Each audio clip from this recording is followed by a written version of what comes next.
Hi, I'm Mina Malik Hussain and you're watching The Coffee Table. Now I know we like to get a lot of medical professionals on the set because we like to do things that are helpful for you and helpful for us to understand a lot of things that we don't really know about. So today we're going to be talking about vitamins and our body and the effect that vitamins have on our body, specifically vitamin D because everybody seems to be deficient in this nowadays. So joining us on set today, we've got a really interesting group of people because we like to approach things from a different angle as well. So we have got Rukhsana Toheed, who is a clinical psychologist, and we've got Dr. Saqib Siddiq, who is one of Lahore's eminent gynecologists and is an infertility expert. Vitamins, body, how are all this is going to happen? Wait and see. Infertility. Hello and welcome on the set. It's very nice to have both of you. Thank you for taking out the time. I know that all of you have clinics to do, and we're like, come on the set, talk about vitamins. So, Dr. Saqib, as somebody who has a great deal of experience with pregnant women and with newborns, tell us, sort of generally for our audience first, because as a doctor you can tell us this, that what exactly is the role that vitamins have in the body? Yeah. Like, why are they important? Yeah.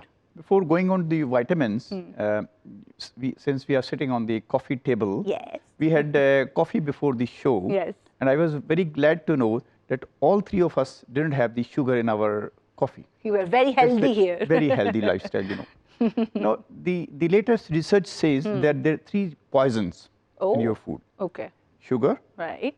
salt, and white flour. Maida. And white flour. And white flour. Oh, okay. See, Well, whether you are diabetic, avoiding one. whether you are diabetic or not, please try to avoid sugar. Right. It's not good for your health. About salt, whether you are hypertensive or not, try to avoid salt. Right. And no white flour. Okay. If you want to take the flour, whole flour is very good. So whole wheat flour is the sort of flour that we flour. should be having. Yeah. Right.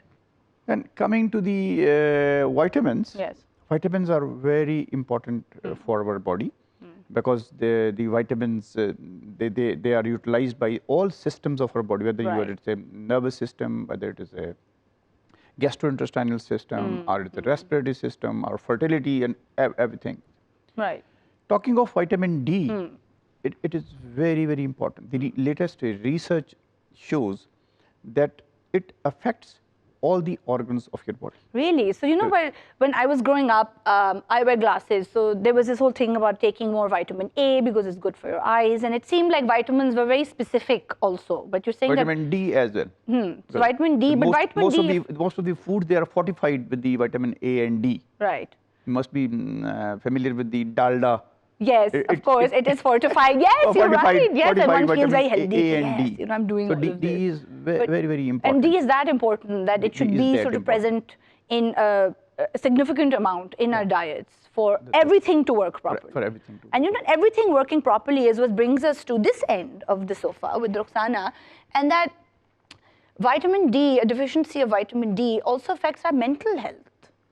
Yeah, as Dr. Saab also mentioned, that it affects all of the system of the body, specifically toward if we talk about the mental health. Yes. Specifically, if we say that mental health, the vitamin D deficiency cause impairment in cognitive functioning. Okay, an impairment in cognitive functioning. So I like for people to explain terms for us on the show because it just makes for a good viewing experience. By cognitive functioning, we means the thought process will be slow as compared to the other one who have the sufficient amount of vitamin D in their body. Their cognitive process, their thought processes will be slow. And I think the general public wouldn't understand IQ more than the cognitive things. No, my audience is very smart. They understand everything. That's not IQ basically. IQ is another term. When that's a different, that's intelligence. Process, it's all about your thought processes, your emotions, your feelings. That are the actually cognitive processes. And when we say that the cognitive process is slow, it means your thought process, your thinking ability is slow as compared to the other ones. Oh, and when so you're literally just sort of your brain is working slower. Slow. Because of deficiencies. Exactly. Right. And when it's too slow and you are unable to concentrate on whatever you are doing, it becomes like I'm feeling helpless, I'm feeling lethargic, I'm feeling emotionally burdenized. It causes actually leading you toward the depression. Oh, so full-blown depression. Oh, wow. So deficiency in vitamin D, that sounds very basic. That, vitamin and, we cook our food in dalda and of course we're getting it. And, exposure to the sun, which is something I want to come back to in a minute as well. A deficiency of vitamin D creates conditions in our body that make us feel, like you said, lethargy and fatigue. And then those things make us feel like there might be something bad up here when it's actually down here. There are two kinds of things. The first one is when your mental processes are slow as compared to the other ones. You compare yourself with the other people that they are doing efficient work as compared to you. It makes the feeling of inferiority complexes kind of feelings, which leads to the depression. And it's frustrating because if you weren't deficient before and you know that you were operating at a certain level and now you're not, and there's a gap there. So that's obviously frustrating. Your productivity hampered a lot. You want to do a work, especially when if I concern like mental, I have to do a lot of mental work and I'm not able to concentrate on my things, which will obviously develop a kind of frustration in me that I'm unable to do it, and gradually and slowly it will move toward depression. This is a feeling that moves toward depression, and obviously when there is a deficiency of vitamins especially, or the if we talk about the specifically to the vitamin D, it actually slower down your mental neurotransmitters and your neural processes. Which again cause the mental confusion kind of feelings, and that again cause even research has proven that it can not only cause depression, it can cause psychosis as well, which is quite more dangerous as compared to depression and anxiety and such kind of things. So, Dr. Saqib, I was reading somewhere. As she mentioned, she's a clinical psychologist. The public will think that the symptom of vitamin D deficiency is only the mental. It's not like that. It is the physical as well. So they both go sort of, so the mental health is sort of, I think, an aspect of an extreme deficiency probably. Even if situation that builds is saying that one is not conceiving just because of the vitamin D deficiency. Infertility again cause some emotional issues as well. There is a lot of social burden, lot of social stigma related to it, which is also, so the biological issues actually related to the vitamin deficiency or any other vitamin is also causing other emotional issues and emotional burden. I just wanted to tell the audience that what are the common symptoms of vitamin D deficiency. Because it is not only the psychological or the mental.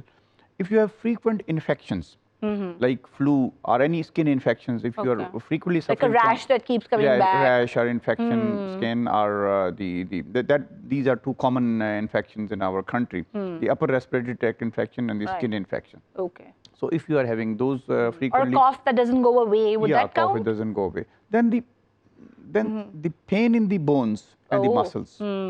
Especially the backache. If you have backache, especially in the young age, because backache is problem in the old age usually. But you are young and having backache or bone aches. So think of vitamin D and check your vitamin D. And vitamin D also aids the absorption of calcium. It helps in the absorption of calcium. So if you have got deficiency of vitamin D, you will have the deficiency of the calcium as well. Your bones will become weak. Even during pregnancy, vitamin D is very, very important for the sake of the mother and for the baby as well. Because if the mother is deficient in vitamin D, the baby will have the vitamin D deficiency and the weak bones. And the condition called rickets. The baby is born with the rickets. Can mothers get rickets as well? Can you get rickets as an adult?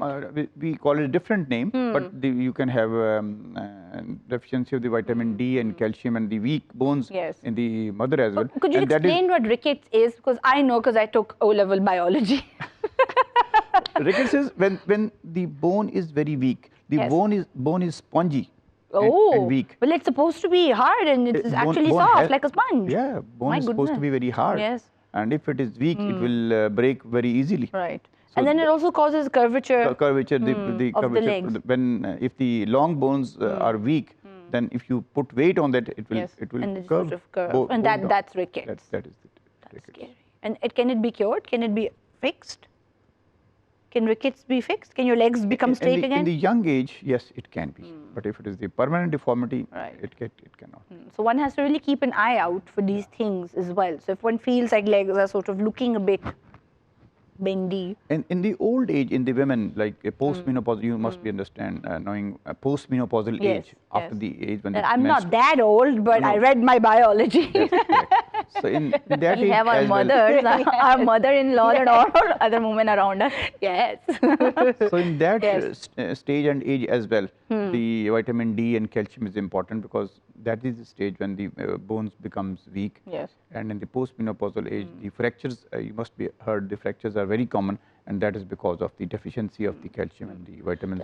Is there a point in time where your bones can keep absorbing calcium, and vitamin D can help that sort of happen, that process happen? Is there a point where that absorption kind of stops? Yeah, if you have excess of the calcium, then the vitamin, then the calcium absorption is slowed down. Right. But for example, when one is younger, everyone is like, drink your milk and take supplements, and you need a lot of calcium and vitamin D also. But is it possible, like for example, in your 30s, if you take calcium, will it make your bones strong, or are you just stuck with the bones you have? Along with vitamin D. Because it is vitamin D which helps the absorption of calcium in the intestinal tract. So it's no good to just take a lot of calcium but no vitamin D with it. Yeah, calcium with vitamin D is important. So is it also true that when one is expecting a baby, then the baby will sort of take all the nutrients it needs from the mother, but then and be fine, but then the poor mother will have like nothing left? If she's already deficient in the different nutrients, then it will happen. But if she is not deficient, and the eating habit is good, she's having eating healthy food, then it may not happen. But if she is anemic and already the calcium is low and she's not taking calcium supplements, then it can happen. That's really important. It's something I want to come back to, which is maternal nutrition and children's nutrition, and we will do that after a quick break. So we will see you in a minute.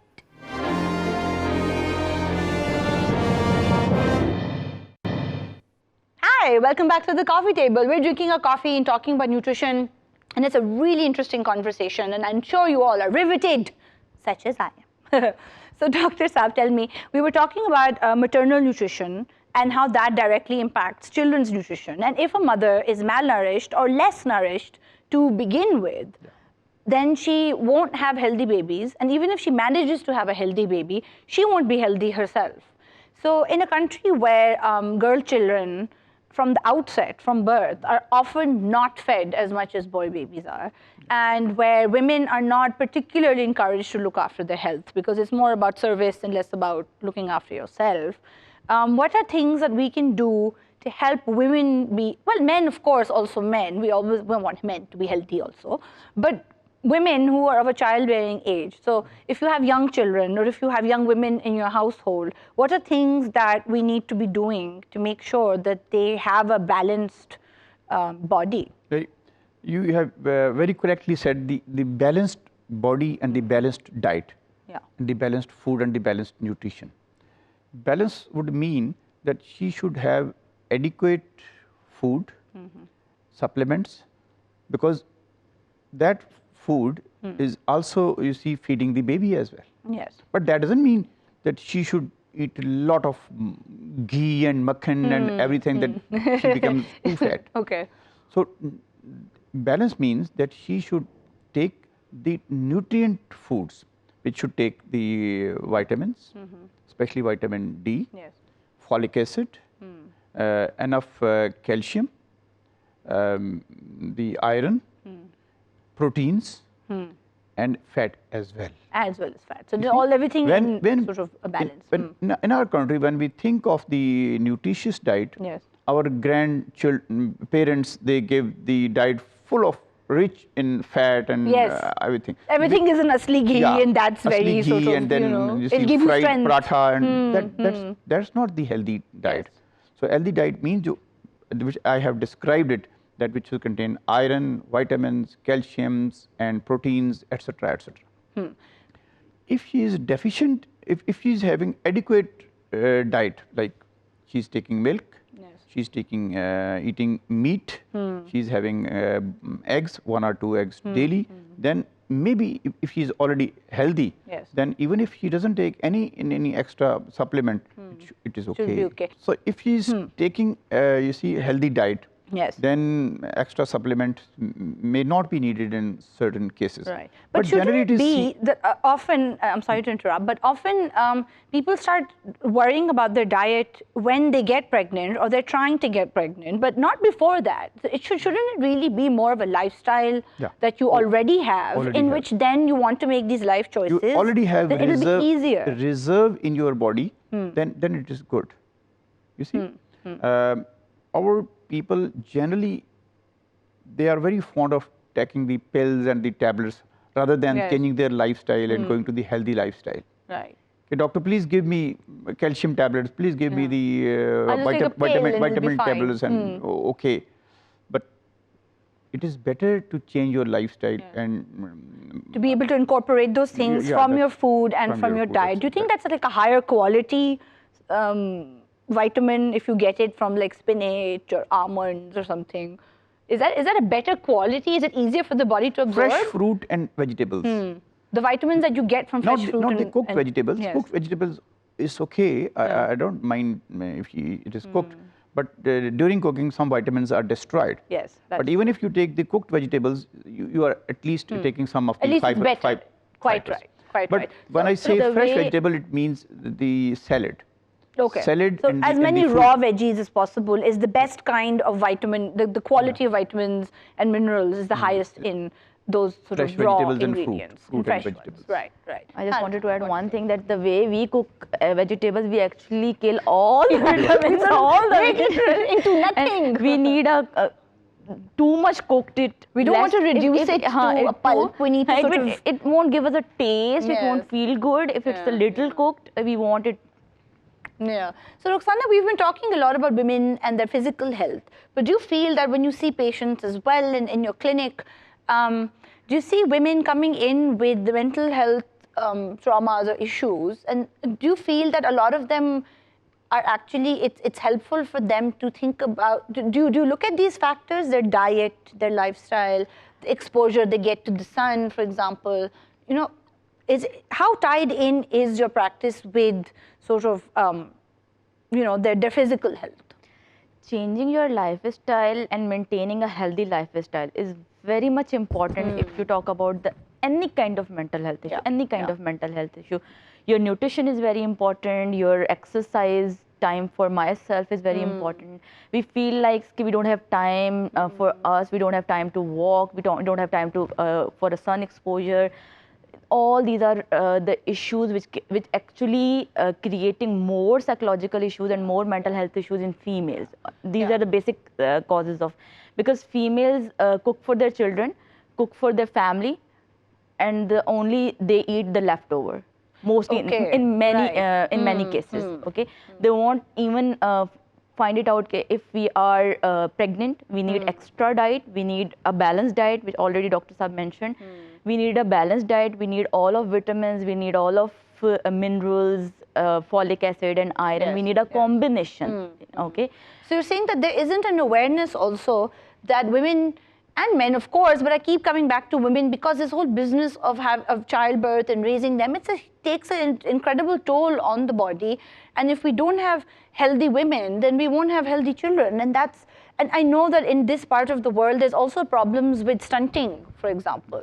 And there's a lot of children who are not as tall as they should be at this age, and that's directly because of malnutrition. Because of the deficiency of the different micronutrients your and psychological minerals. health is dependent on your physical health. Your physical health is dependent on your psychological health. They both goes vice versa. You cannot leave one behind. You cannot say. Sorry. Yeah, you carry on. We have not talked about the vitamin D deficiency and infertility. Oh, that is a big one. Now, before we get right into that, I was also reading, because I tend to read a lot, and I read somewhere that sun exposure is supposed to help the body make vitamin D by itself in the body. which sounds really great, but the problem is also that people with more melanin in their skin, browner people or darker people, are not able to do that efficiently. They are able to, but it's not as efficient. Yeah, not very efficient. So is this why so many of us have literally no vitamin D? Is because we go out in the sun, but our brown skin is like, maybe the sun rays don't penetrate the melanin or the dark skin. Exactly. Maybe that is the reason. Yeah. Do you think so? Because it is the skin which synthesizes the vitamin D. Yes. So if it is not exposed to the when it is exposed to the sunlight.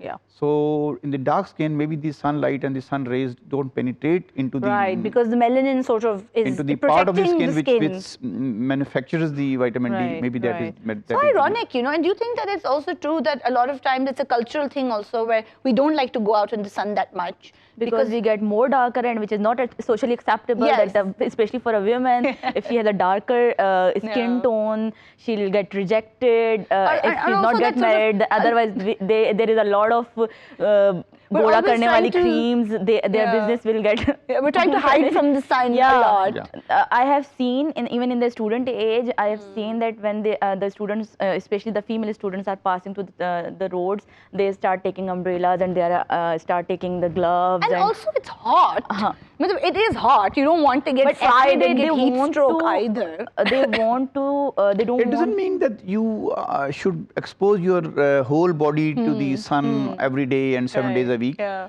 Only 2 days a week for sunbathing. Sunbathing should be enough.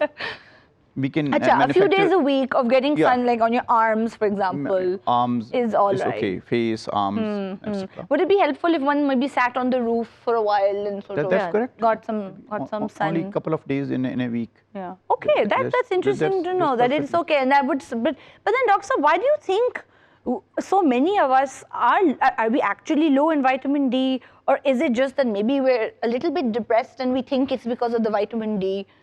I don't know which one is to blame, the chicken or the egg. It feels like a strange situation. Oh, it has been seen that we are, as a nation, deficient in vitamin D. Yeah. But were we like this maybe 10, 15 years ago, do you think? Or is it this a recent thing? This is a recent research. Research has been carried out very recently.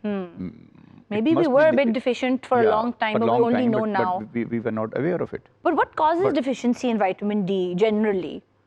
Is it because we eat too much processed food? Are we eating a lot of junk?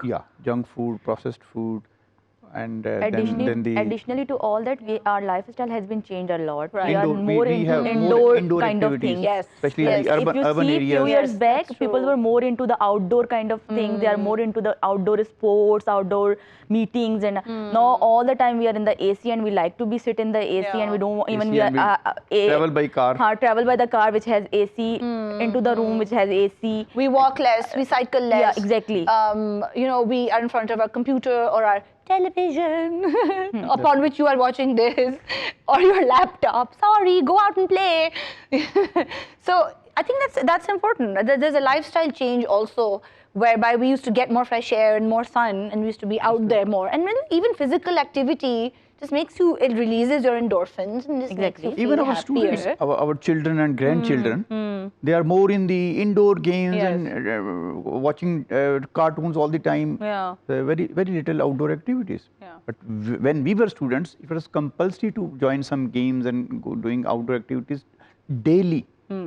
But and all of these things have such a great impact because the body is such a sort of delicately tuned machine, as it were, and all of these things are important. So it's not just enough to say that, oh, I'll take my 7Cs pill and, actually taking a 7Cs pill is relatively very easy as compared to changing your lifestyle. We people are not that much committed and motivated to change our lifestyle. And also we say sorry to cut you off, if I suggest my client to take your lifestyle, to change your lifestyle a little bit, add a walk in your, sorry, I don't have time, I cannot go out. They have a lot of excuses. They want you to do everything. They want you to give them a I'm your clinician, I can't go on the walk with you.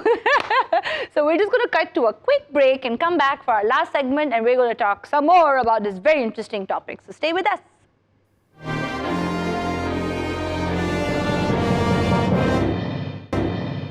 Hi, welcome back to the coffee table. We're talking about lifestyle and how there's so many things that go into having a healthy body and a fit mind. But now I want to sort of steer the conversation towards this very important thing that Dr. Saqib, you've mentioned before, and I wanted to save it for the last, is vitamin D and deficiencies in vitamin D lead to a whole host of diseases. So I've read, like I keep reading, that there is some research to suggest that deficiencies in vitamin D can lead to some kinds of cancers. Again, like you said, mental sort of, there's a drop in cognition and thinking capacities, but there's also a link nervous with system, the respiratory system. But there's also a link with infertility. That's very, very right. And as an infertility specialist, you have a practice which is obviously based on the fact that there are people who are experiencing this very traumatic problem. Yeah. And vitamin D, what is the role the vitamin D has to play in that? Infertility, when there is infertility, when the couple of years after the marriage, if the female partner is unable to conceive, we label the couple as infertile. Okay. So it does take a few years. So you don't have to panic if it's been a few months. Not few. Because some people do begin to panic. At least 1.5 years. Okay. So at least 1.5, which means about 2 years. Yeah. Don't have to panic. Be cool. Relax and enjoy your life. Relax and enjoy your life. Yeah. And we understand each other. And then if after the regular, you see, meeting, interaction, and then it's not possible. But then vitamin D, like who would have thought that this is an actual problem? Yeah. What happens if you don't have enough vitamin D? Yeah. First of all, we carry out investigations and we investigate the female partner. Actually, we should investigate the male partner first. Yes. Because that single test gives you a lot of information regarding the male infertility. Yeah. And for the female infertility, we have to carry out many investigations, many tests. For the fallopian tube, we has a test, a different test. For the ovulation, is a different. So, investigate the female partner, and then if we find some problem, especially the problems in the implantation and in the problems in the egg formation or the embryo formation, this problem. So we should check the vitamin D as well. And generally, it has been seen that vitamin D is deficient, and if vitamin D is deficient, if you supplement vitamin D, the problems are solved. What happens in vitamin D deficiency? How much vitamin D is, how low does it have to be an actual deficiency? So how many, like on your blood test, if it says less than I don't 5? remember the level as such, but it has to be very low to get to this problem. To be deficient, officially deficient. To be officially deficient.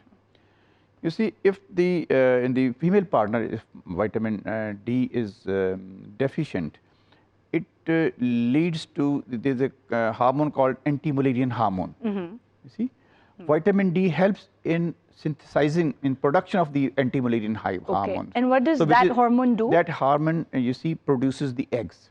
That helps in the production of the eggs. Eggs are produced in the ovary, but this anti-Mullerian hormone, that helps in the production of the eggs. So if some female partner has got some problem in the ovulation, and if we find out that the vitamin D is deficient, and if vitamin D supplements are given, the production of the eggs, which is called the ovulation, so vitamin D has a direct link with healthy ovulation. Healthy ovulation. Wow, I did not know that. I also did not know. And it's so very healthy. I know, and it seems so simple. Healthy ovulation and healthy embryo formation. Okay. So it's not just the egg like releasing, but the embryo growing. You need vitamin D to help that process happen. Embryo is actually an egg. Yes. When the sperm comes in the egg, that egg becomes an embryo. Yes. So embryo, as a matter of fact, is produced from the egg, not by the sperm. Powerful eggs. Sperm only provides the genetic material to the egg, and that. But the actual growing business is happening in the egg. The shell which is used for the embryo formation is the egg. It is the shell of the egg. And that for the egg to exist, you need vitamin D to help synthesize that long hormone that I can't pronounce. And same is true for the male infertility. So if we invest, so men also need vitamin D. Men also need vitamin D to produce, you see, healthy sperms. Wow. Wow. So if we investigate the male partner, especially the semen analysis, and if the sperm are not healthy, right, we should check the vitamin D. Oh. And if it is deficient, you provide vitamin D, you supplement vitamin D, and the health of the sperms will improve. Wow, so it goes both ways for men and women. Vitamin D helps for the male infertility as well as for the female infertility. Wow, and what are ways to boost one's vitamin D? It means it helps in the conception.